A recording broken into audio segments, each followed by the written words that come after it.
نبی صلی اللہ علیہ وآلہ وسلم سے ہاتھ چھوڑ کر نماز پڑھنے کی احادیث بھی موجود ہیں، لیکن کوئی بھی اصول محدثین پر جو مرفوع روایات ہیں وہ صحت کے درجے پر نہیں پہنچتی۔ طبرانی کے اندر ایک روایت موجود ہے سیدنا معاذ ابن جبل رضی اللہ تعالیٰ عنہ سے کہ نبی علیہ السلام تکبیر کہنے کے بعد ہاتھ چھوڑ کر نماز پڑھا کرتے تھے، لیکن یہی حدیث جو ہے وہ مجموع الزوائد کے اندر بھی موجود ہے، جو امام حیثمی ابن حجر اسقلانی کے استاد ہیں، انہوں نے مجموع الزوائد جو ہے احادیث کی کلیکشن کی ہے۔ انہوں نے یہ روایت طبرانی سے لے کے ساتھ لکھا ہے کہ اس میں خصیب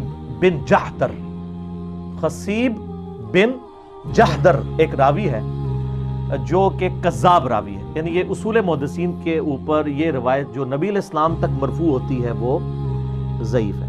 البتہ موقوفاً کئی ایک روایتیں موجود ہیں نبی علیہ السلام کے اصحاب سے کہ وہ ہاتھ چھوڑ کر نماز پڑھا کرتے تھے، حتیٰ کہ المصنف ابن ابی شیبہ میں ایک پورا چیپٹر ہے۔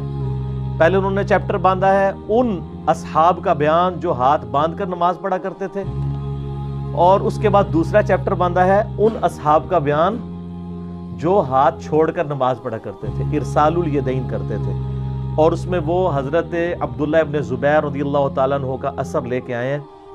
اس کے علاوہ اور تابعین بھی، حسن بصری بھی، سعید ابن مسیب بھی، اور کئی اور اصحاب سے لے کے آئے ہیں، تابعین سے بھی، کہ وہ ہاتھ چھوڑ کر نماز پڑھا کرتے تھے۔ تو یہ باقاعدہ چیپٹر باندھا، یعنی محدثین نے ہاتھ چھوڑ کر نماز پڑھنے کے اوپر باب باندھ کے رزلٹ بھی نکال دیے، صرف روایتیں نقل نہیں کی ہیں بلکہ رزلٹ بھی نکالا ہے۔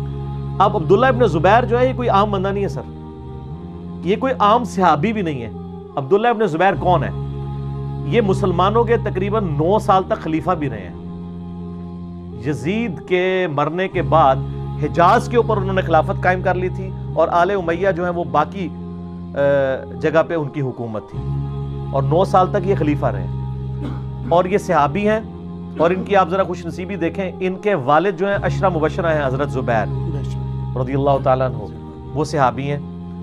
ان کے نانا حضرت ابوبکر الصدیق رضی اللہ تعالیٰ عنہ علیہ السلام صحابی بھی ہیں، خلیفہ راشد بھی ہیں، وہ ان کے نانا ہیں، کیونکہ ان کی والدہ اسماء بنت ابی بکر وہ بیٹی ہیں حضرت ابوبکر کی، جس کا نانا ابو بکر ہو، جس کا باپ زبیر ہو، جس کی ماں سیدہ عائشہ کی بڑی بہن اسماء بنت ابی بکر ہو۔ اور سر اس سے بھی بڑھ کر میرے لیے جو عبداللہ ابن زبیر کے لیے محبت کا رشتہ ہے، وہ بخاری اور مسلم دونوں میں حدیث موجود ہے کہ جب مسلمان ہجرت کر کے مدینہ شریف آئے نا، تو کافروں نے یہ پراپوگنڈا شروع کر دیا کہ مسلمانوں پہ تو بندش ہو گئی ہے، اب ان کا کوئی لڑکا پیدا نہیں ہوگا۔ تو ہجرت کے فوراً بعد جو سب سے پہلے بچہ پیدا ہوا وہ عبداللہ ابن زبیر تھے۔ اور بخاری مسلم کے الفاظ ہیں کہ نبی صلی اللہ علیہ وآلہ وسلم نے کھجور منگوا کے اپنا لعاب دہن اس پہ لگایا اور اپنے منہ میں چبا کے عبداللہ ابن زبیر کے منہ میں ڈالی۔ یار ایسا خوش نصیب کوئی شخص ہو سکتا ہے؟ گھٹی جو ہمارے یعنی اہل سنت اہل تشیع پورے مسلمانوں کے ہاں ایک سنت سمجھی جاتی ہے، گھٹی دینا سنت ہے، میٹھی چیز چبا کے دی، تو جس کو گھٹی دی ہوئی ہے نبی صلی اللہ علیہ وآلہ وسلم نے، اور یہ حضرت حسن و حسین سے بھی عمر میں بڑے ہیں، کیونکہ یہ ہجرت مدینہ کے فوراً بعد پیدا ہوئے ہیں۔ تو نبی علیہ السلام کی وفات کے وقت آلموسٹ ان کی 10-11 سال عمر تھی۔ حضرت حسن کی تقریباً 7-8 سال تھی، حضرت حسین کی 5 سے 6 سال تھی، تو یہ ان سے بڑے ہیں۔ تو یعنی میں بتانا چاہ رہا ہوں کہ یہ صحابی بھی ہیں، اور ان کو گھٹی نبی علیہ السلام نے دی ہوئی ہے۔ پھر آپ صحیح مسلم میں جا کر دیکھیں تو نبی علیہ السلام کی جو نماز کے طریقے کے اوپر کئی احادیث کے راوی عبداللہ ابن زبیر ہیں، جو اوپر تلے 4 احادیث ہیں صحیح مسلم میں کہ نبی علیہ السلام جب تشہد میں بیٹھتے تو دایاں ہاتھ دائیں زانے پر، بایاں ہاتھ بائیں زانے پر رکھتے، اور یہ درمیان کی انگلی اور انگوٹھے کو ملا کے ایک حلقہ بنا لیتے اور اپنی انگلی کو اٹھا لیتے، پوری تشہد میں انگلی یوں اٹھا کے رکھتے۔ اس حدیث کے راوی ہی حضرت عبداللہ ابن زبیر ہے۔ تو جو نبی علیہ السلام کی نماز کی نٹی گریٹیز روایت کر رہا ہے، اس نے نبی علیہ السلام کو نماز پڑھتے ہوئے نہیں دیکھا۔ اچھا پھر صحیح مسلم میں ایک اور حدیث ہے، یہ جو آپ گرین کارڈ ہے ہمارا صبح شام کے اذکار والا، تو بلو ہے نا، یہ فرض نماز کے بعد والا، اس میں آپ ایک دعا پڑھتے ہیں فرض نماز کے بعد، لا الہ الا اللہ وحدہ لا شریک لہ، لہ الملک ولہ الحمد وہو علی کل شیء قدیر، لا حول ولا قوة الا باللہ، لا الہ الا اللہ ولا نعبد الا ایہ، مخلصین لہ الدین ولو کرہ الکافرون. اس دعا کا راوی کون ہے؟ عبداللہ ابن زبیر. عبداللہ ابن زبیر کی صحیح مسلم میں حدیث ہے, انہوں نے ممبر پہ بیان کیا کہ میں نے نبی علیہ السلام کو فرض نماز کے بعد یہ دعا مانگتے ہوئے خود سنا ہے. یعنی نماز کی اندر کی روایتیں, نماز کے بعد کی روایتیں کون شخص کر رہا ہے؟ عبداللہ ابن زبیر رضی اللہ تعالیٰ عنہ وعلیہ السلام. تو یہ وہ صحابی ہیں جنہوں نے نماز نبی اسلام کو پڑھتے ہوئے دیکھی ہے. اچھا, اب آپ کو ایک بڑی مشہور حدیث بتاؤں جو اہل حدیث کے ہاں بڑی معروف ہے. سنن الکبریٰ البیہقی کے اندر ایک طویل روایت ہے جس میں رفع الیدین کی چین ثابت کرتے ہیں اہل حدیث. یہ بنیادی اہل حدیث کی دلیل ہے رفع الیدین پہ کہ رفع الیدین جو ہے وہ تواتر کے ساتھ نقل ہوا ہے. وہ لمبی سی حدیث ہے, میں اس میں یعنی مختصر کرتا ہوں. حدیث کے راوی جو ہے نا وہ اس کو روایت کرتے ہوئے کہتے ہیں اور ایک ایک راوی کا نام لیتے ہیں, میں نے اس کو دیکھا, میں نے اس کو دیکھا. میں خیر جہاں سے وہ مشہور لوگ شروع ہوتے ہیں میں وہاں سے سٹارٹ کرتا ہوں اس روایت کو کہ عطا ابن ابی رباح کو کسی نے دیکھا کہ وہ رکوع میں جاتے وقت اور رکوع سے اٹھتے وقت رفع الیدین کرتے تھے. اس سے پہلے بھی 3-4 راویوں کے نام آتے ہیں. تو ان سے کسی نے پوچھا کہ آپ رفع الیدین کیوں کرتے ہیں؟ تو انہوں نے کہا کہ میں نے یہی سوال عبداللہ ابن زبیر سے کیا تھا کہ آپ رکوع میں جاتے وقت اور اٹھتے وقت رفع الیدین کیوں کرتے ہیں؟ تو انہوں نے کہا کہ میں نے یہی سوال حضرت ابوبکر صدیق اپنے نانا سے کیا تھا کہ آپ رکوع میں جاتے وقت رفع الیدین کیوں کرتے ہیں اور اٹھتے وقت؟ تو انہوں نے کہا کہ میں نے نبی صلی اللہ علیہ وآلہ وسلم کو کرتے ہوئے دیکھا. سبحان. تو عبداللہ ابن زبیر رضی اللہ تعالیٰ عنہ نے نماز کس سے سیکھی ہے؟ حضرت ابوبکر صدیق سے.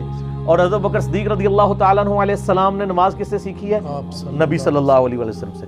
اور عطا ابن ابی رباح کوئی عام تابعی نہیں ہے, ان کی فضیلت کے لیے اتنا ہی کافی ہے. امام حنیفہ رحمہ اللہ سے صحیح سند کے ساتھ تاریخ بغداد میں یہ قول ثابت ہے. وہ کہتے ہیں کہ میں نے روئے ارض پہ عطا ابن ابی رباح سے زیادہ جو ہے معزز شخص نہیں دیکھا, اس سے افضل شخص نہیں میں نے روئے ارض پہ دیکھا. اور یہی ان کا جو قول ہے اس بات کی دلیل ہے کہ امام حنیفہ رحمہ اللہ تابعی نہیں ہے, تبع تابعی ہیں. ورنہ اگر انہوں نے کسی صحابی کو دیکھا ہوتا تو وہ اس کا نام لیتے. ان کا میں نے روئے ارض پہ اپنی زندگی میں سب سے افضل شخص عطا دیکھا ہے. ورنہ وہ کہہ دیتے ہیں انس بن مالک دیکھے ہیں, یا میں نے ابو طفیل عامر بن واصلہ دیکھے ہیں. یہ بالکل اینڈ پہ فوت ہونے والے مسلمان ہیں. حتیٰ کہ کشف المحجوب میں علی بن عثمان حجویری صاحب نے امام حنیفہ رحمہ اللہ کو تابعین میں ذکر نہیں کیا, تبع تابعین والے چیپٹر میں ذکر کیا ہے. اور وہ کتاب آج سے 1000 سال پہلے لکھی گئی ہے. 465 ہجری میں کشف المحجوب جو والے آتھر جو ہیں فوت ہوئے ہیں, وہ اس زمانے میں ان کو تبع تابعین میں شمار کر رہے ہیں. یعنی حنفیوں کے ہاں بھی یہ چیزیں موجود ہیں کہ وہ تبع تابعین میں سے. اچھا, اس حدیث میں عبداللہ ابن زبیر کا ثابت ہو گیا کہ انہوں نے نماز کس سے سیکھی ہے؟ حضرت ابوبکر سے. اور حضرت ابوبکر نے آپ صلی اللہ علیہ وسلم سے. تو عبداللہ ابن زبیر اگر ہاتھ چھوڑ کے نماز پڑھ رہے ہیں تو یہ کس کی نماز ہوئی؟ آپ صلی اللہ علیہ وسلم کی. کیونکہ آپ نے رفع الیدین کی پوری چین عبداللہ ابن زبیر سے ثابت کی ہوئی ہے. اور اسی عبداللہ ابن زبیر سے المصنف ابن ابی شیبہ میں موجود ہے کہ وہ ہاتھ چھوڑ کے نماز پڑھتے تھے. تو اب یہ کوئی کہنا شروع کر دے کہ جی یہ ان کا ذاتی عمل تھا, نعوذ باللہ من ذالک, یہ آپ کیسے کہہ سکتے ہیں؟